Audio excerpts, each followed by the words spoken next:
Halo semuanya, ini sebenarnya udah lama banget gue pengen bikin satu satu apa ya, satu sesi kali ya, satu sesi atau satu segmen di all my social media platform gitu.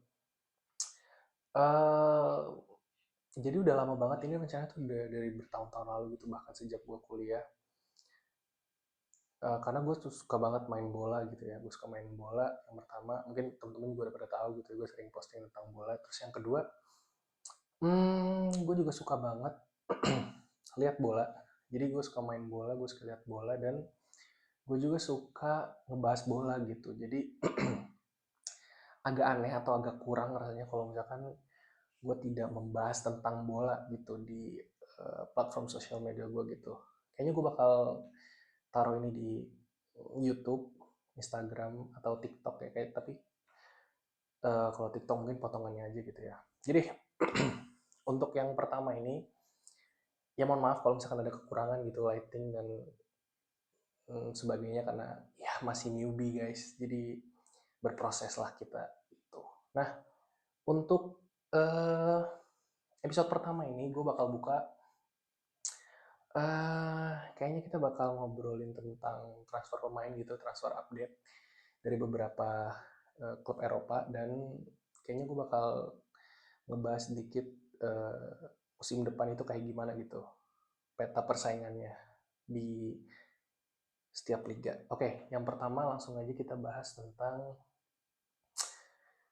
Hmm, mungkin IPL kali ya. IPL karena cukup banyak ini, jor-joran sekali ya IPL ini di transfer window kali ini. Yang pertama yang menarik buat gue sih Liverpool ya. Liverpool itu bener-bener jor-joran banget. Dia dengan sangat berani ngelepas pemain berpengalaman setelah kehilangan Diogo Jota. Dia berani ngelepas Luis Diaz ke Bayern Munchen, which is menurut gue 50-50 ya. Jadi berkaitan juga sama Munchen gitu. Karena mungkin butuh banget sayap kiri ya, setelah sayap kanannya cuma diisi Michael Olise.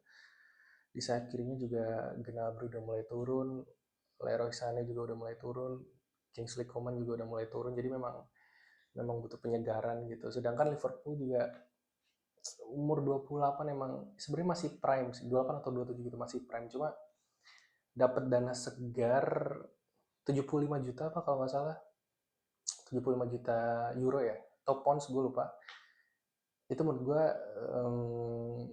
win-win solution sih. Apalagi ditambah ini baru update banget, katanya Darwin Nunez mau ke Al Hilal, which is very good deal gitu. Ini orang benar-benar gak berkembang gitu di Liverpool.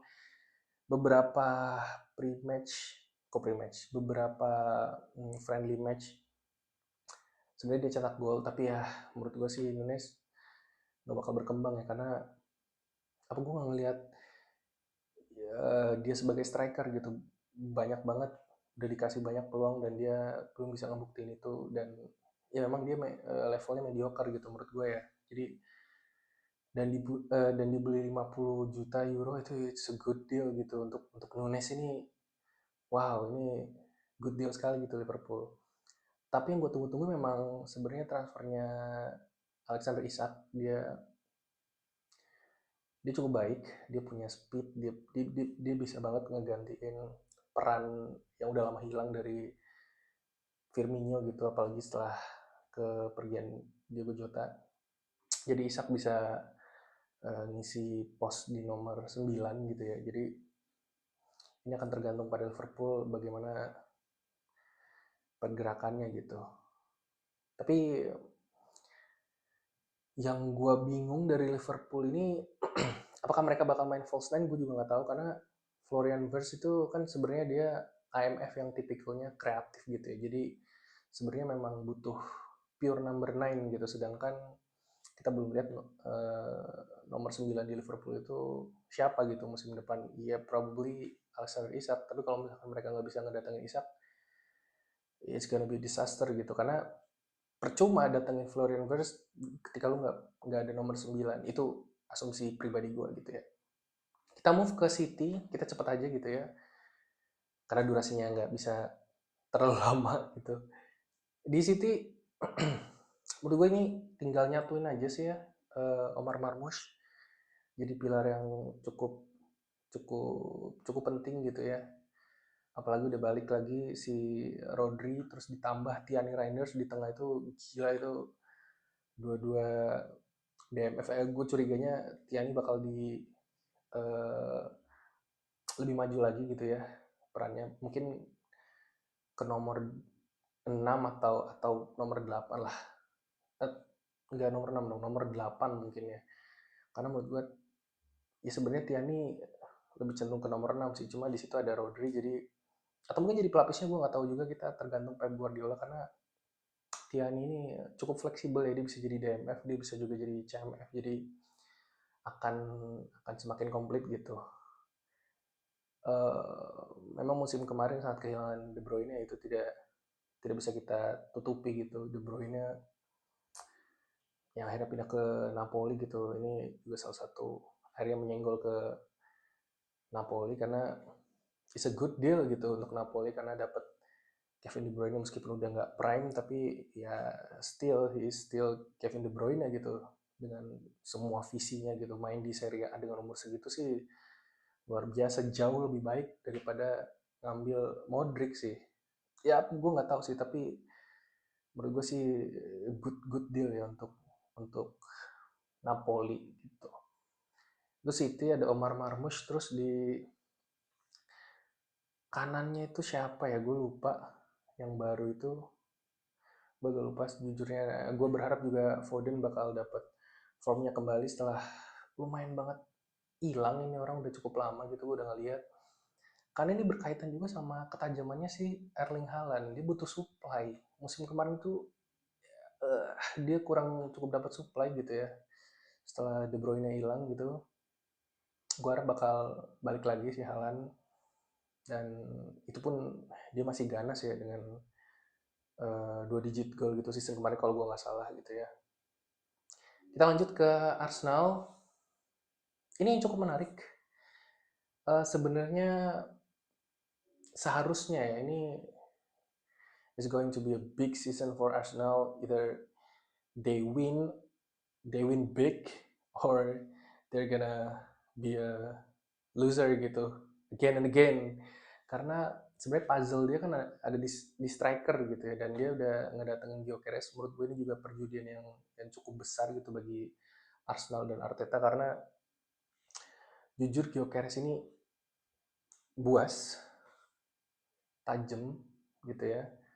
Cuma masalahnya emang banyak sih yang bilang bahwa, dan gue cukup setuju dengan pendapat banyak orang bahwa Gyökeres ini ya tajamnya di Liga Portugal gitu. Kita tahu Nunes kayak apa kan dulu di Benfica ya kalau nggak salah ya, di Benfica. Pas datang ke EPL, ke IPL, dia nggak bisa menyesuaikan itu. Nggak bisa gitu. He can adapt with you know pace-nya di IPL. Tapi gue harap Gyökeres bisa bisa sedikit beradaptasi dengan itu, karena ya opini counternya adalah memang style dari Nunez ini tidak seperti Gyökeres yang bisa holding the ball-nya bagus gitu ya. Jadi tapi kan nggak cukup holding the ball ya. Arsenal need a goal gitu. Mereka itu build up-nya udah cukup oke.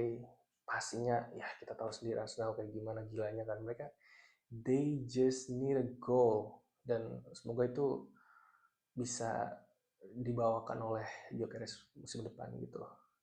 Selebihnya mungkin ya tergantung lagi-lagi si Martin Odegaard ya. Dia semoga nggak angin-anginan sama Saka, terutama Odegaard lah. Saka mati, tapi kalau misalkan di kirinya oke, ya belum tentu juga sih ya. Karena ya balik lagi harus harus Saka sih yang ngegendong, karena di sisi kirinya juga masih agak labil ya Martinelli. Jadi gue berharap ya Odegaard dengan Saka sih, terutama Odegaard lah, karena kita udah kedatangan Gyökeres. Karena percuma kalau misalkan lu datangnya se level Erling Haaland, kalau dalam tanda kutip De Bruyne yang nggak ada, which is di sini adalah si Odegaard yang nggak ada, ya percuma juga, nggak bakal ada. Karena tipikal Gyökeres ini kan yang dia harus dikasih umpan manja gitu kayak Haaland.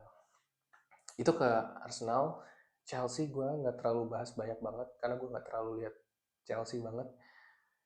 Hmm, mungkin masih di porosnya si siapa namanya kaki kiri tuh, Cole Palmer ya. Cole Palmer mungkin masih jadi kunci ya karena berkali-kali gue jarang lihat Chelsea tapi beberapa kali lihat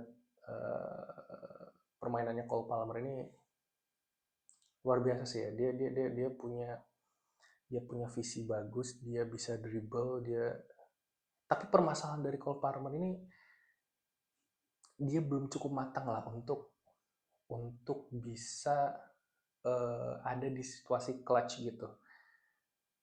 Iya, tapi kan dia juara. Iya, tapi masalahnya eh dia ya masih belum terbukti lah di apa ya, di CWC. Oke, dia juara di Liga apa, Conference League dia juga juara, tapi ya levelnya masih masih segitu gitu, belum belum level UCL. Dan gue masih 50-50 sih sama Chelsea ini. Either dia bagus banget atau dia ya masih stuck di situ karena menurut gue tidak ada, ya mungkin Moses Caicedo doang atau ya dua itulah, Moses Caicedo dan Cole Palmer, yang dua pemain yang bisa ngerubah keadaan gitu.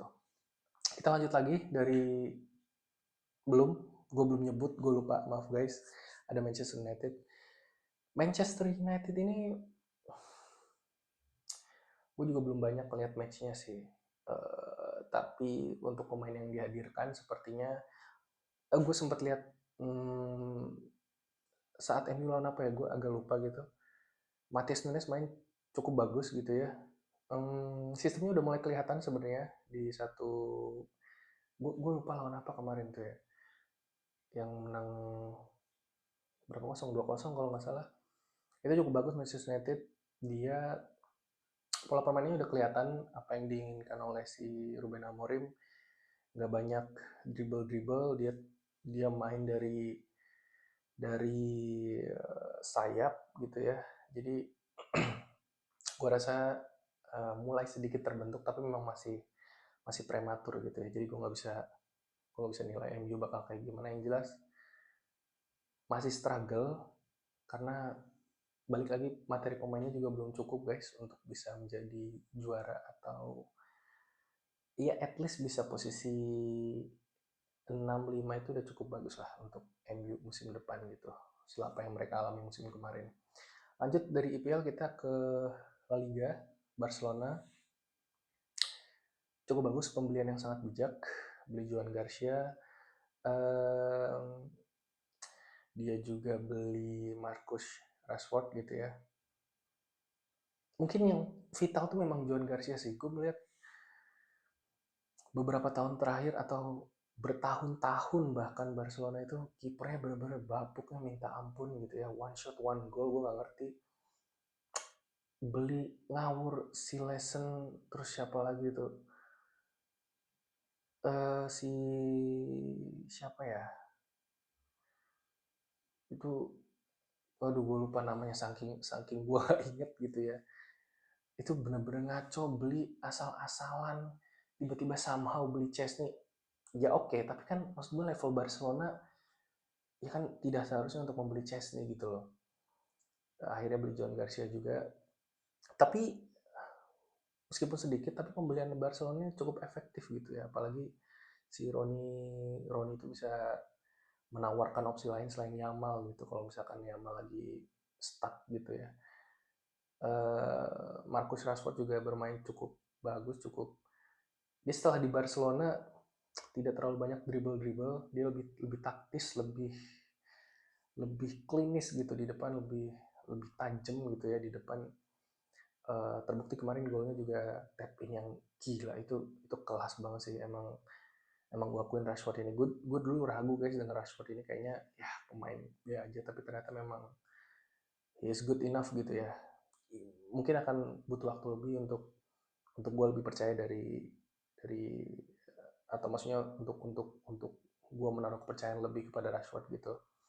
Ya kita lihat lah, so far sih di preseason ini cukup bagus ya si Rashford ini, ya meskipun levelnya masih Korea gitu. Jadi kita belum belum pasti.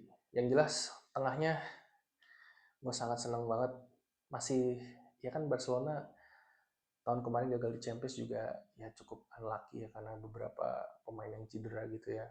Jadi gue harap dengan tambahnya beberapa pemain ini bisa bisa menambal lah karena Barcelona season kemarin sih emang nggak bisa tiga kompetisi sekaligus atau bahkan lebih dari satu itu susah banget gitu.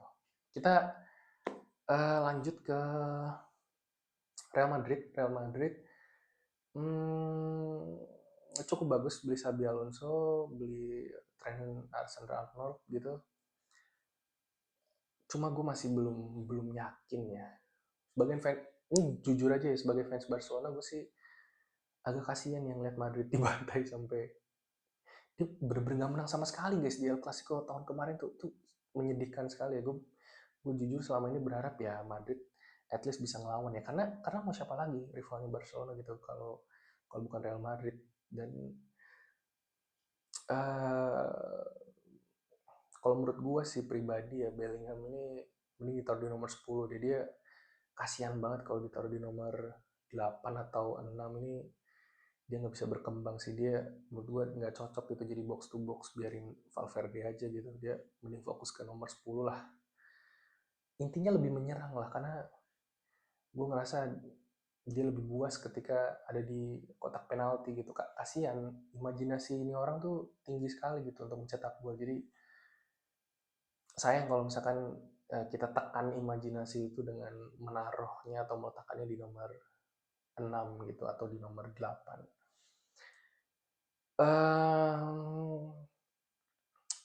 Mungkin itu terus ya paling Trent Alexander-Arnold ini sebenarnya gue nggak tahu ya ini orang emang labil sih sebenarnya karena ditaruh di kanan sebagai defensif, jadi defense-nya kurang banget. Ditaruh di playmaker ya memang Real Madrid belum ada playmaker sih, cuma ya masalah sekelas Real Madrid mau ngandelin Trent Alexander-Arnold gitu, dia kan fakta bahwa dia bisa menjadi playmaker ya bisa, tapi kan ya nggak selevel itulah untuk bisa ngadin Kroos gitu. Jadi sayang banget kalau misalkan beli TAA ini untuk menggantikan Kroos. Ya TAA itu optimalnya di back kanan gitu. Memang lu butuh playmaker.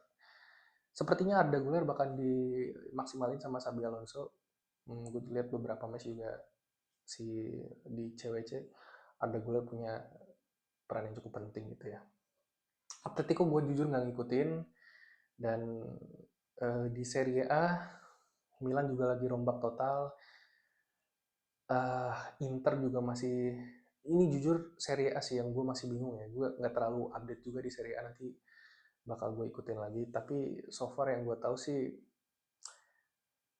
Napoli masih yang jadi yang terkuat ya setelah season kemarin juara gitu ya. Ini lebih kepada internya sih yang sayang banget harus ada internal issue gitu ya. Jadi ah masalahnya Milan juga lagi rombak squadnya. Roma juga gue nggak dengar kabar. Napoli paling yang masih masih masih fix lah squadnya, masih